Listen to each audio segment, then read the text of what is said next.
For years, pro-EU pundits have painted Brexit as an economic disaster, cherry-picking studies while ignoring conflicting data. However, these arguments collapse under scrutiny as Lagos 25 explains that Brexit occurred during a global pandemic, making it impossible to isolate its effects. Moreover, restructuring an economy takes years and results don't materialize overnight. With that, Colin and I are proud to negate it. Our sole contention is the economy. Rejoining the EU would be catastrophic for Britain's economy for three key reasons. The first is trade agreements. Despite doomsday predictions, Britain's economy has blossomed, and trade is at an all-time high. The Hebrew 23 explains that UK exports rose over 13% after Brexit, as it gave Britain full trading independence while still maintaining a tariff-free deal with the EU. In fact, Elliott 25 furthers that Britain has made trade deals with over 70 nations, something that wasn't possible under EU control. These trade deals have been so beneficial that Jari 25 finds that Britain is the fastest growing economy in the G7, adding 2.2% to its GDP just in the last 2 quarters. However, rejoining the EU would reverse this progress, devastating Britain's economy.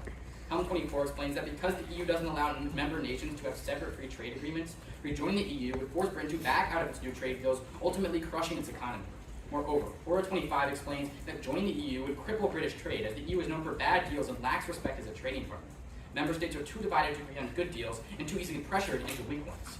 These weaknesses translate into weak growth, as Bird 16 finds that over the entirety of the EU's existence, EU members' economies grew just 38%, while independent nations, like Britain, grew by a whopping 54%. Rejoining the EU only means locking Britain back into a slow, divided system that consistently underperformed compared to independent nations. The second reason is AI. Brexit has positioned Britain as a global AI leader, as it is now the third largest AI market in the world, adding £47 billion to its economy annually. Moreover, Christian 25 reports that the US just invested $350 billion in Britain's AI sector, along with investments from NVIDIA, OpenAI, Google, and many more, ensuring that Britain will have the best AI in the world. But joining the EU would crush this momentum, as Schneider 23 finds that EU AI laws require frivolous, inefficient regulations that impose heavy costs on developers without providing legal clarity. Brooke 24 warns that these costs would undermine Britain's global competitiveness, innovation would stagnate, leaving Britain's booming AI sector in ruin. That's detrimental. Gerard 25 finds that Britain's AI innovation is on pace to raise their GDP by 22% by 2030. Additionally, the UK government finds that the US's recent investment into Britain's AI will accelerate emerging technologies that will ease staffing shortages, speed developments of new medications, lower healthcare costs, ultimately delivering life-saving treatments to millions of patients. The third reason is small businesses. OIM 24 finds that UK small businesses have largely adapted to post-Brexit regulations, but at a steep cost over $100,000 per business. These sunken costs have left firms in survival mode, which is why London 25 reports that more than half of small businesses say an additional cost would force them to close. Rejoining the EU would mean repeating those expenses, forcing firms to scrap existing regulatory systems and start again. Robinson 25 explains that this regulatory flip-flopping would drain their resources, stifle innovation, and halt investment as companies scramble to rewrite policies, retrain staff, and repair supply chains just to stay legal. These costs would drive over half of Britain's small businesses to shut down, devastating the economy, as the UK government quantifies that small businesses account for 52% of Britain's economic output. The impact is a recession. With trade agreements slashed, regulations reversed, and AI innovation destroyed, Britain would fall into a crippling recession. That's catastrophic. Grant 22 warns that a UK recession would drag down global markets due to independence, which PU19 concludes would plunge 50 million people around the world into extreme poverty and starvation. First, I'd like to thank my mom and my dad and my brother, all my immediate family that has been pushing me, and then my partners in crime, Eli Chen and Rahul Rani, who have been prepping with us through the whole tournament. And it's Rahul's birthday, so a big shout out to him. But finally, my lovely partner Farhan, who I partnered with this year by chance, but I couldn't be more happy that we're partnering. With that out of the way, let's get on to some debate. For the ballot, my name's Gary Ayala, and I'll be speaking for the Affirmative team. Thank you for reminding me. I realized that right now. Do y'all prefer if it's an audio video or PDF or it doesn't matter?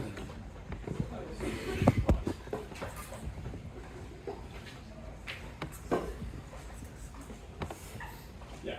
So I just sent it. It's written in class. That's so we don't get it. Yeah.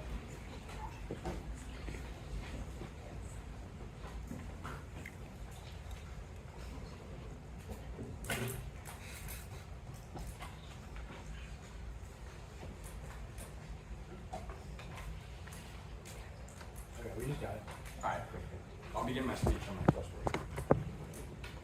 The United Kingdom is in disarray Josh Halliday reports economic stagnation has driven the country to medieval levels of untreated illness and widespread poverty and malnutrition.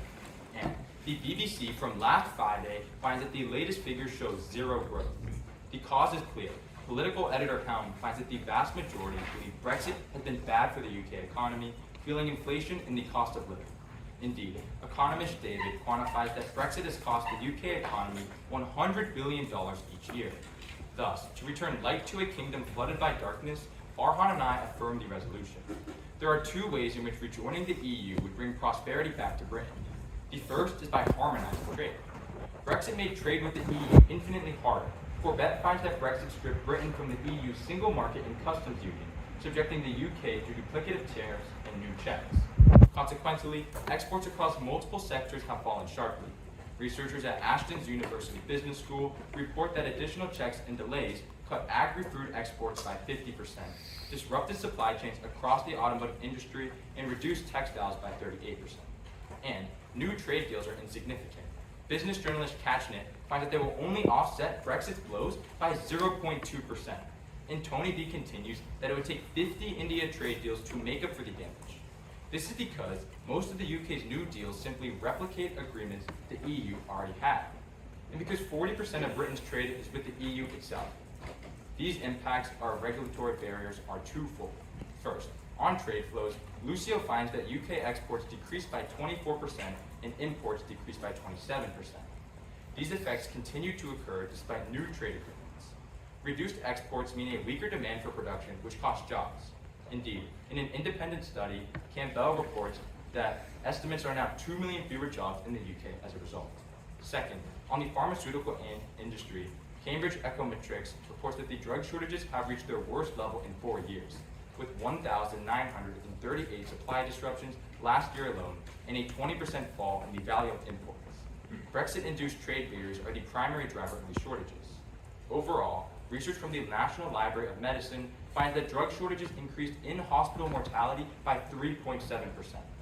The second benefit of rejoining is restoring the healthcare workforce. Brexit triggered a mass exodus of EU workers. Express confirms that free movement was replaced with a points-based system that imposes salary thresholds and worker caps. Gregory of The Guardian adds that EU workers now must pay expensive visa fees just to remain. Moreover, paperwork isn't the only issue. As Cavendish of the Times reports that many left out of fear of Britain's stagnating economy, creating a serious brain drain effect. For those reasons, Helm finds that outward migration from the UK increased by 30%. The consequences are devastating. First, hospitals have been left understaffed. Professor Molesky of the University of Surrey finds that Brexit-driven nurse departures have caused an additional 1,485 deaths per year. Second, Gregory notes that the top healthcare experts are leaving the UK because of visa crises. Scientific institutions are paying upwards of $1 million to keep talented researchers, diverting funds from critical research. Without healthcare innovation, so much potential is lost. Glenn of the NHS reports that health innovation, by reducing illness and attracting FDI, could boost the GDP by 9.6%. Thus, to bring Britain back to prosperity, we affirm.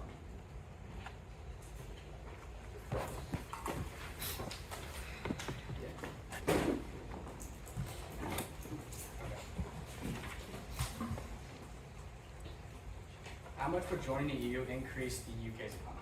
Well, we would tell you it doesn't increase the EU's economy, because the fact of the matter is these regulatory barriers between the trade flows are decreasing it.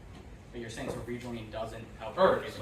Like, what we're trying to say is rejoining gets rid of all of these barriers, which means trade flows between the EU and the UK. Totally, but how much does it actually increase? Like, can I get a number?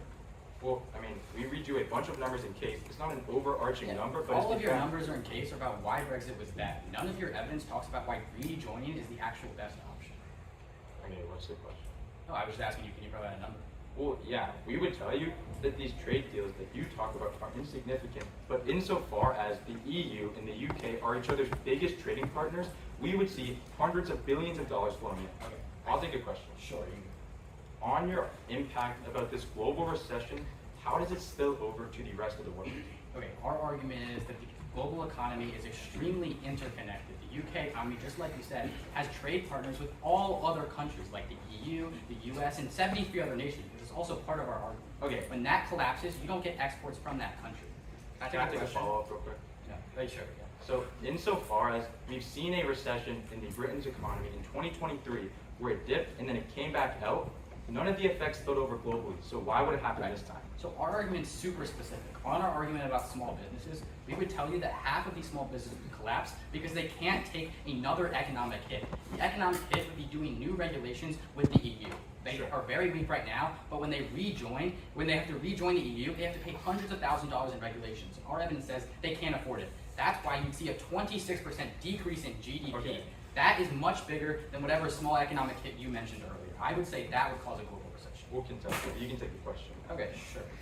Let's talk about the trade. Does your evidence talk about trade going down between the UK and other countries, or just the UK and the EU? What we would tell you, our researcher at Athens University Business School specifically tells you because of these duplicative checks and tariffs, we've seen agri-food exports decrease by 50%. It feels like you're avoiding my question. Are they trading with other countries or the EU? Because I'm pretty UK sure and the EU. That's why the regulations are between them. Our evidence finds that overall, maybe trade decreased between the EU and the UK, but holistically, trade has gone up on net. Why? Because the UK is trading with other countries, 73 other nations to be specific, and that's why we would contest that because the trade deals that we are creating right now with the UK and other nations are only creating 0.2% of the impact. I've actually cut your evidence myself. That evidence only talks about one specific trade deal, and in fact, you read in your own case, it says you need 50 of those trade deals. But how many trade deals do we have? Wait, you're not understanding. It's cool that you cut the evidence, but finally, what we're telling you is the India trade deal is one example. But what we say is all of the trade deals we're making right now are replications of what we had before. The solutions aren't working. Okay. Talk about that. So I'm Colin. I'm the second speaker for Strath Haven, speaking on the neg, and it's just gonna be straight down their case. So if everyone's ready, I'll start the time. Now, first of all, as an overview, every single piece of evidence our opponents read is about what the UK could have been if Brexit never happened. We are saying that at this point, whether Brexit was good or bad doesn't really matter. The fact is the current British policy is working, and it's not possible to magically go back to before Brexit. That's because 4/5 of the EU won't let the UK rejoin if it gets these same terms. Renegotiation makes it impossible to return to pre-Brexit, which is worse for the UK. That means since our policy is working, we need to prioritize policy continuity, but I'll talk about that more on the economy. On their first contention about trade, they can't isolate any of the effects of Brexit from the COVID or the Ukraine war. In fact, their evidence, the only evidence that it doesn't focus on the COVID time period, only looks at the month of July and says growth was neutral. Our evidence looks at the last 2 quarters and finds GDP growth was 2.2%, and that the maximum loss from Brexit was 1.7%, meaning we have already recovered from any deficit, and the UK is the fastest growing economy in the G7 nations. No matter what they say, that fact still stands, and UK policy is working right now. They say the single market is so much better than all these trade deals and that we would need 50 trade deals to offset this loss. But we already have 73 trade deals in addition to tariff-free trade with the EU single market. They talk about how tariff rates hurt cars and textile industries, but the US has a higher tariff rate on the EU than the UK. And then on this border delays point, they say border delays have decreased exports, but on all their issues prefer our more recent evidence that overall exports are up 13%, so border delays aren't deterring businesses. And then, turn the argument because investment solves. UK attracted the second highest amount of FDI out of all European countries last year, and decreases in FDI mirror decreases across the continent. That's because a survey of 1,000 executives from 109 different countries said that the UK was the most attractive place to invest in. That high investment helps businesses bear increased costs and attract new employees. But by affirming, you heard it by creating policy discontinuity that confuses investors and doesn't make them want to invest in the areas.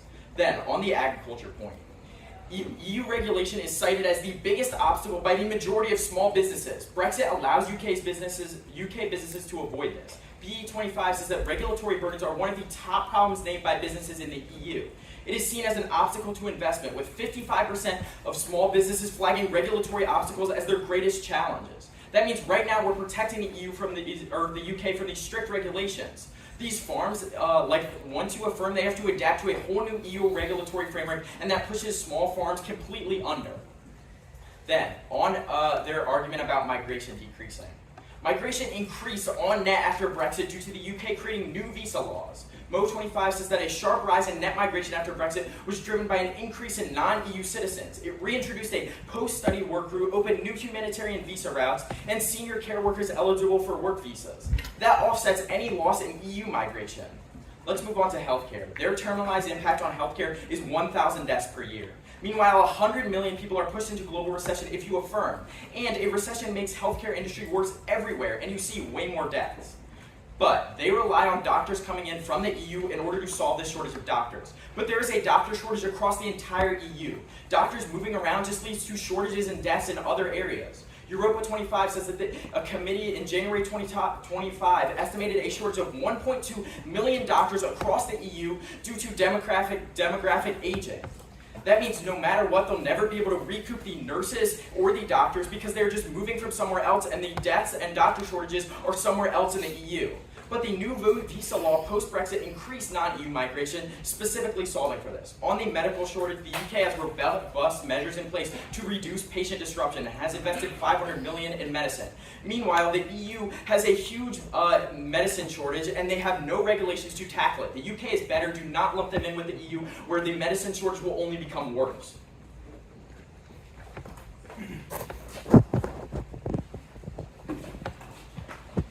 Just for clarity, I'm Farhan, the second speaker for Lincoln's on Raven Pro. Before I begin, I'd also like to extend a couple of thank yous. I won't take too much time. I'd like to thank my family, my mom, grandma, sister, they're back home supporting me, and my dad, who's in the back corner over there. He's been judging this whole weekend. Parents, mine, and also like Eli Rahoul's and Gary's, they all come and judge at these tournaments, and it's a very big burden, so appreciate you, Bubba, but then also everybody else's parents as well. Next, I'd like to thank the LS debate team. Eli and Rahul are truly the GOATs. These are the funniest people I've ever met, I swear to God. And we have so many memories, and I can't wait to keep on debating this year, so thank you guys. I guess, to keep it short, the last person I'd like to thank is Gary. So Gary came up here, he told you the story. I picked him up this year, and I guess it's turned out to be a good decision. This was our first tournament that we went to this year, and it's been looking pretty good, so hopefully we can continue that trend. But Gary, you're a great guy, and I can't wait what we do. Thanks, Warren. Alrighty, but the order of the speech is going to be starting defending my arguments on the pro, and then attacking theirs.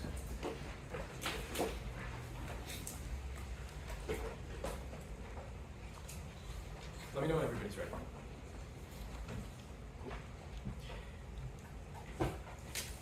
My opponents can keep on looking at snapshots in time of, oh, the UK economy was good at this point. The fact of the matter is they're not looking at the long-term trend. The only evidence in this round that does that is from Josh Halliday of The Guardian. Over the past 5 years since Brexit happened, the UK's economy has not recovered. Millions of more people are falling into food insecurity, malnutrition. People cannot put food on the table. Their solution is to sit here and wait for things to magically disappear. That is not a world we want to live in. Then, my opponents say at the top that, when the UK rejoins, they won't get the same terms as when they were in the European Union back in 2016. What is the implication of this argument? They don't tell you why it matters. It is super under-contextualized. With that, we're going to focus on our argument on trade. They try to tell you that right now the UK is growing faster than G7 economies. Great, in 2024, the EU is growing faster than the UK. The point is that they're not looking at the long term. Our evidence is the only one that does that. On the single market, they keep on bringing up this idea of how the UK right now has 73 trade deals. That's awesome, but they're misconstruing our evidence. Our evidence says that we need 50 trade deals for the UK with countries as large as India. I'm not sure, but Vietnam is definitely not as big as India, so these 70 trade deals are not accounting. At the end of the day, you buy our evidence that finds that all of the trade deals the UK is doing only account for 0.2% of the impact from Brexit. We need a new solution. On this idea of tariffs, they say that the US has higher tariffs on the European Union. Again, they are extremely short-sighted. Trump is only in office for 4 years. What about after that? What do we do to the UK that is in the next 4 years? Again, we need to keep on looking to the long term. On this idea of exports being up 13%, I looked at their evidence and it's quite frankly terrible. It assumes that the UK and the EU have zero tariffs. That is the opposite of what happened. When the UK left the single market, tariffs and duplicative checks increased across sectors such as pharmaceuticals, automotives, which is why on-net exports decreased 30 to 50%, and 2 million people are losing their way of putting food on the table every year. That is what you're voting for. Finally, they talk about FDI, but more FDI doesn't hurt. If we can prove to you that when the EU joins this European Union and their businesses are improving, that makes them even more likely to get FDI. Finally, they cross-apply their businesses argument, so let's go to their case. At the top, they're going to keep on going for this narrative that this Lagos evidence indicts every one of our studies, but that's not true. It only looks at one-off example. The Cambridge Econometrics evidence that we read in case from an independent organization finds that 2 million jobs are being lost every single year solely attributed to Brexit. Read our evidence, don't buy their blanket statements. But also, our arguments are simple. Returning to the EU would lower trade barriers, which would increase exports and give more people jobs. On this idea of trade, again, like I told you, these are not as good as they're painting them. They only account for 0.2% of Brexit's impact. But on this idea of how the UK will have to abandon all of its trade deals, we specifically respond to this in our case. All of the trade deals they talk about are also existing in the EU. The EU trades with Japan, India, Vietnam, all of these other countries. The difference in the affirmative world is that the UK now has better trade with all 27 countries. That's what they're not telling you. Finally, they said that the economy grew, but our evidence from last Friday finds that the UK is nearing zero growth. Again, it's a short-term issue. On this argument on AI, our Carrera evidence finds that after the AI Act was introduced, there was immediate backlash, which is why now the EU is eliminating regulations on AI. In fact, their own rhetoric proves our argument. The EU has realized that they're losing competitiveness, which is why they're deregulating the sector. Also, we contend if the UK is truly an AI powerhouse, then joining the EU means the EU would probably be even more incentivized to loosen regulations. On their final argument on small businesses, it's not like regulations are flip-flopping by the day. The regulations will be phased out through time. It's not like the entire small business sector is going to collapse on a random Sunday. That's silly. But also, cross-apply what we read on the AI argument. Regulations are decreasing per the Carrera evidence. The EU is making it more pro-investment. And what regulations are so bad? They don't specify. Look, they can keep on looking at these short-term and snapshots in time, but we are the only team that looks for the long-term future. All right, are you ready? Yeah, I'm good.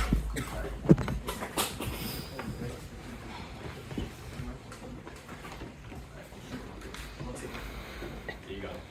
All right, can I get the first question? Go for it. So you keep pointing back to this piece of evidence where you say you analyze the long-term economic, the last 5 years. How would they isolate the 5 years that literally intersect with COVID and the start of the Ukraine So our war? case isn't only one piece of evidence. I respond to that by giving you the Cambridge Econometrics evidence, an independent study. It isolates the impact of Brexit and finds that 2 million jobs are being lost every single year solely due to Brexit, not COVID or Russia's invasion of Ukraine. So we have other pieces of evidence that answer that question. Can I take the question? Yeah. Cool. So let's talk about this idea of small businesses. So you tell me that these regulations are super harmful. So is your argument that when the UK rejoins the EU, signs it, then suddenly all of these small businesses are like, whoops, I have 20 billion regulations to adopt, so the entire sector collapses. So we have to contextualize this argument. Yeah. So when Brexit originally happened, these small businesses had to shell out $100,000 to adapt to regulations. And now 52% of small businesses are on their last leg and say that any economic hit will push them under. But they also say that EU regulations are what they fear most, and adapting to those EU regulations will cost them the same amount of money. That means as soon as you affirm, it doesn't matter what those regulations are, insofar as the small businesses have to pay hundreds of thousands of dollars to adopt to them, and that pushes them under. I understand your argument. That's not what I'm asking. What I'm asking is your scenario that the UK joins and they sign this, joining the European Union, all of these small businesses adopt all these regulations at once? Clearly not. The regulations are going to be phased in. It's not going to be a massive economic hit. So how can you tell me that that's the problem? I can tell you that's how it works because that's what happened the first exact time, or in 2020 when we Brexited. That's exactly what happened. It doesn't matter if they rolled it out slowly or if they did it all at once, insofar as these small businesses had to pay $100,000 on average. You can have a question. All right. Or wait. I'll take a question. So All right. you also read the other piece of evidence that says growth in July flatlined. Shouldn't we prefer our evidence that takes the last 6 months instead of a single month and says that there was 2.2% growth?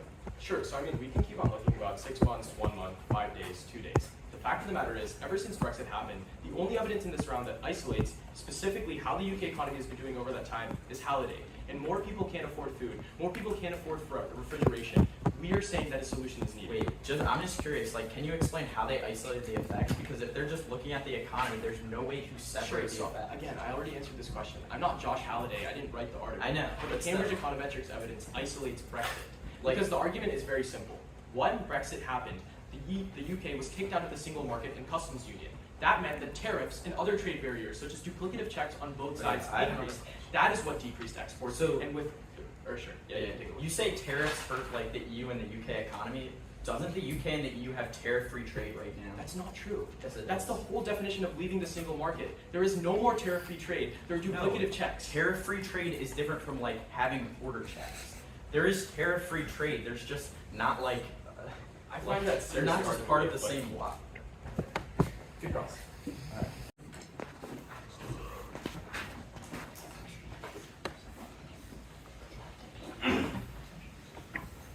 The order of my speech will be talking about our small businesses argument, Wayne, and then talking about their economic. Everybody?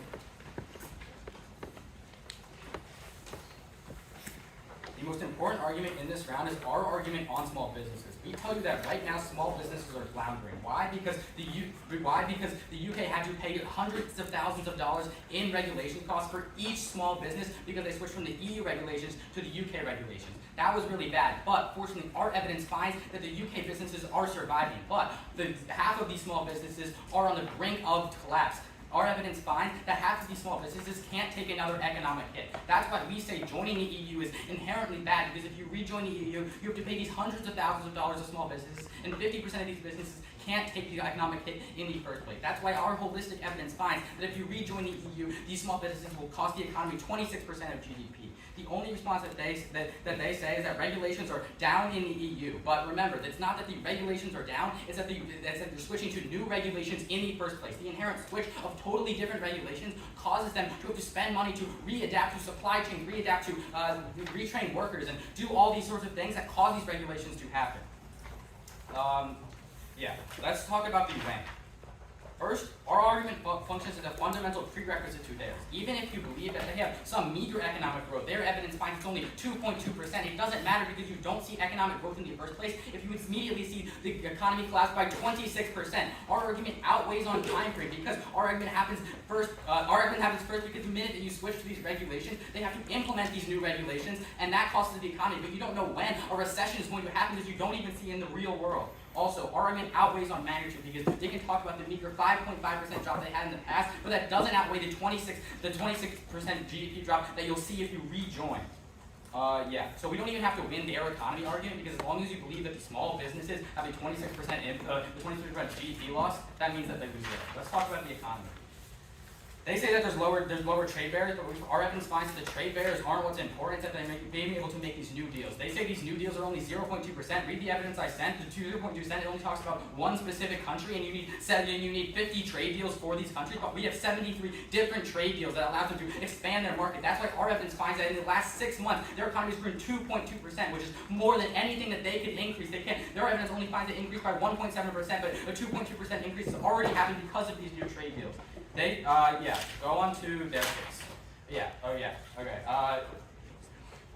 They say that they look holistically over time, over a 5-year trend. We say that evidence is flawed because a 5-year trend is when COVID happened. We should only look to when all the countries recovered, and that's the most recent evidence of this probably this past year. And over the past year, even if you say 0% growth in July, holistically they've gone 2.2%, which is over. And also, they've conceded that FDI is the most important argument to solve right now. Our evidence finds that the UK has the second biggest FDI in the world, and they have the highest FDI of all time that they've ever had. And rejoining the UK eliminates that from other countries and only increases it from the EU, so it's less.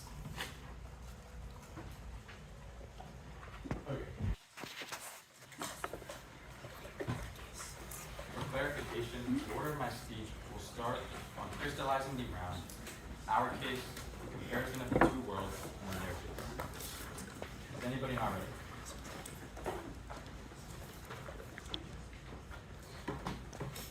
We can both debate about whether the UK economy is up or down, but the fact of the matter is the UK economy hasn't recovered since the past decade Brexit, so you look to the long term.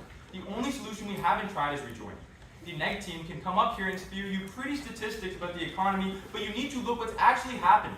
Right now, families cannot afford food or medicine, poverty is spiking, and hospitals are so understaffed that experts estimate an additional 1,500 deaths from drug shortages. That's because of our argument on trade. It's simple. Because of duplicative checks, unnecessary tariffs, and border delays, trade has decreased by 27% across all sectors. That's a dropped number. This means 2 million jobs are lost, a 25% trade is lost, and 1,500 deaths. However, rejoining the EU and reducing all tariffs and barriers would change that. They would make the UK brighter.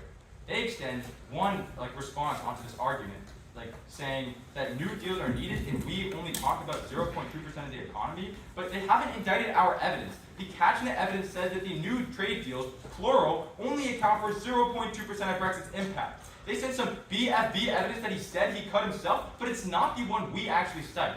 Also, more growth is always good. The fact of the matter is that the UK has high trade barriers with the EU right now. Lowering those trade barriers would bring more growth. Then, on the picture of the world, they try to tell you our evidence is flawed and look to our 5-year trend, but they can't keep conflating our argument. The Cambridge econometrics evidence is conceded and isolates the impacts of Brexit and finds that it lost 2 million jobs and millions of dollars. On to the weighing debate, they tell you that they prereq us because you have to look to the economy first. But the other team is so short-sighted. On the prereq, you need to understand how the real world works. Life is not a game. When you vote for us, the UK doesn't crumble like dominoes. Their argument is impossible because regulations have never been implemented in one day like they talk about. Our argument is more probable because trade has empirically created more jobs. Small businesses for one country don't do collapse all of us in one day. Then, on their time frame, they say they happen first. But like Farhan said, you don't see these regulations flip-flopping on a random Sunday. Their argument doesn't make sense. But to our way, what goes conceded in summary and rebuttal is Farhan's analysis that they are only looking at the short term while we analyze the long term. And to that, we would say our argument is a prereq, because if you want to solve and create a welcoming place for growth within the EU and the UK, you need to solve for the problems happening right now. Then, onto their case, they talk about small businesses and that not all regulations that we say are down. But first, our argument is the EU is pro-business investment. That's why we've seen they are decreasing deregulation, and UK companies will switch to a business environment that is pro-investment. And insofar as they can't tell you what regulations are bad, they don't even specify their argument. They don't extend it, don't do it for them. Thus, it's a clear path back. Wait, all good for Ben? Yeah. Y'all can take the first question.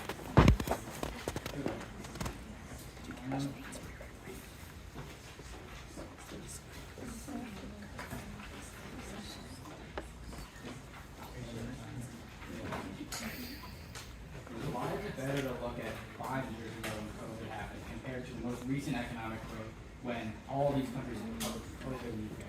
So the point that we're trying to make is that since the past 5 years since Brexit, the UK economy has suffered and hasn't been growing nearly as much as it could, right? And the Cambridge econometrics evidence that we extend, which is practically conceded, finds that solely due to Brexit, avoiding all other factors, 2 million jobs were lost every year.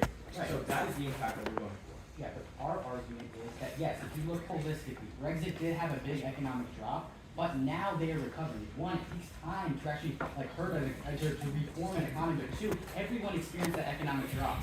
Of course, holistically, it hasn't come back. In the last year, it's gone up 2.2%. I understand, but what hasn't come down is all the barriers in trade between the UK and EU. That is why exports decreased and are still down. Yeah.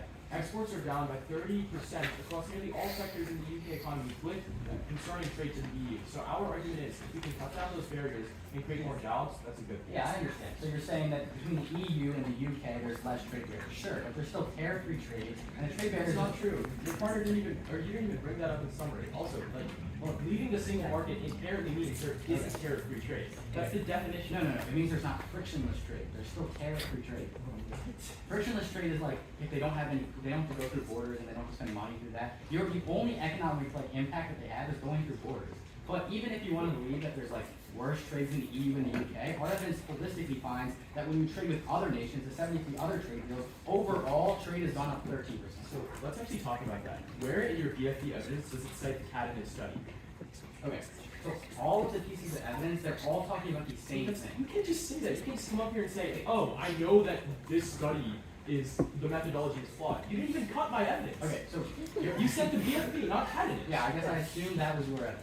But What I'm saying is, okay, what are the trade deals it's talking about? Does it say all the trade deals? Yes, cabinet specifically specifies plural trade deals. I mean, it's Yeah, ARK yeah, stuff. You but can look at it. so does mine. Mine says trade deals, it's talking about 2 trade deals. Well, no, the point that you're trying to make is, oh, we're only looking at one trade deal. That was your indent that you said. I told you cabinet evidence talks about multiple trade deals, and it says that all the ones the UK are doing are insignificant compared to the impact of Brexit. That is my argument. Okay, well, mine is that the trade deals that you're talking about is not about all 73 You got trade it. deals. Is it our question or your question? It's your question. Cool. So let's talk about the EU's business environment. So you agree that the EU is deregulating right now. No, we wouldn't say that they just invested $200 billion in regulation. Where did you say that in summary? I'm just asking them. Or sure. But the response that we read is that the EU is deregulating AI and other small businesses. Yeah, I can So clarify. I guess the I can question- clarify. The response we gave in summary was that the level of regulations doesn't matter insofar as they are extremely different from UK regulations. These small businesses still have to shell out money. Our argument isn't bad regulations, it's that they're changing regulations. I think that's the Wait, one more thing on that. You said not all regulations are down. You literally just agreed with us. They are going down. That's right. All right, you still. We have 15 seconds.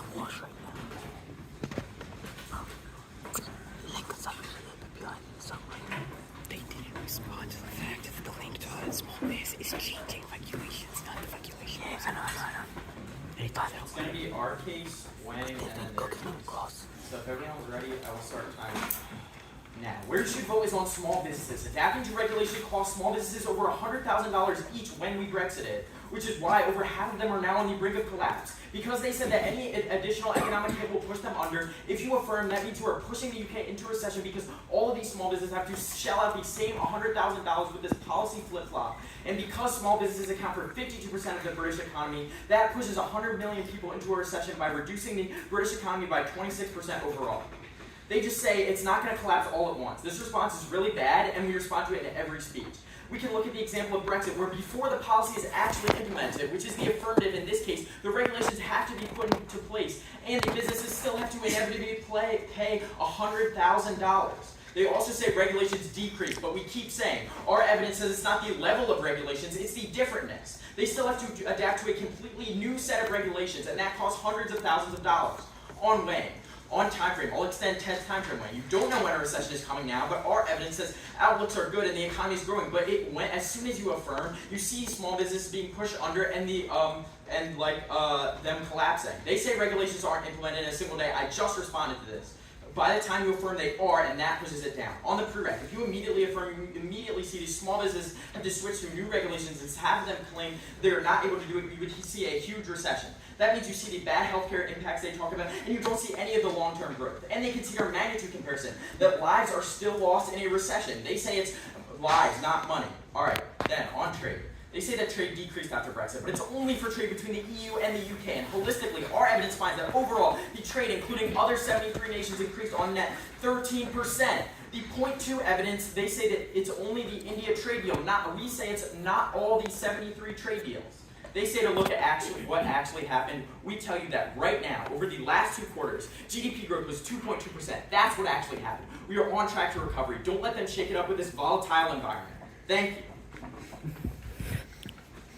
All right, we have 20 seconds. Let me start with that.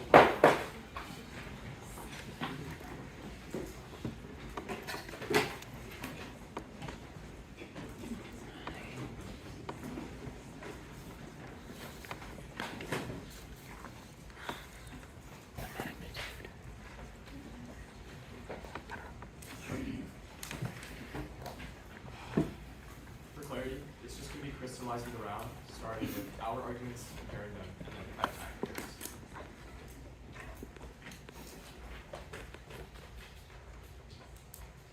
Is everybody ready?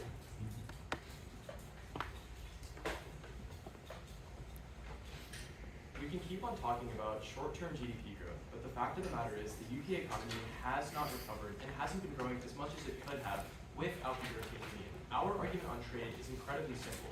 What we're telling you is that when the UK left the European Union, they lost access to the single market and customs union, which means no longer tariff-free trade, no longer barrier-free trade, and more duplicative checks that caused exports and are still causing exports to be 30 to 50% lower between these two entities. That's bad because when companies are exporting less goods, that means that they don't need as many workers, which is why the best evidence in this round that isolates between all of these other events they talk about finds that 2 million jobs are being lost every single year. Their only response, they're just flip-flopping here. They keep on saying that, oh, the UK is trading with 73 other countries, but we've already responded to this. Their index doesn't even analyze our Cadenich evidence.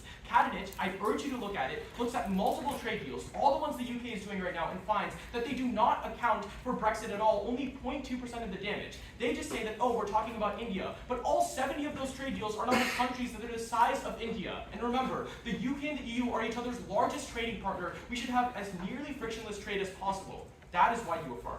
At that point, let's go to the weighing. My opponents are being really nebulous here when they tell you that, oh, Brexit before policy, we saw that regulations were input and countries had to pay $100,000.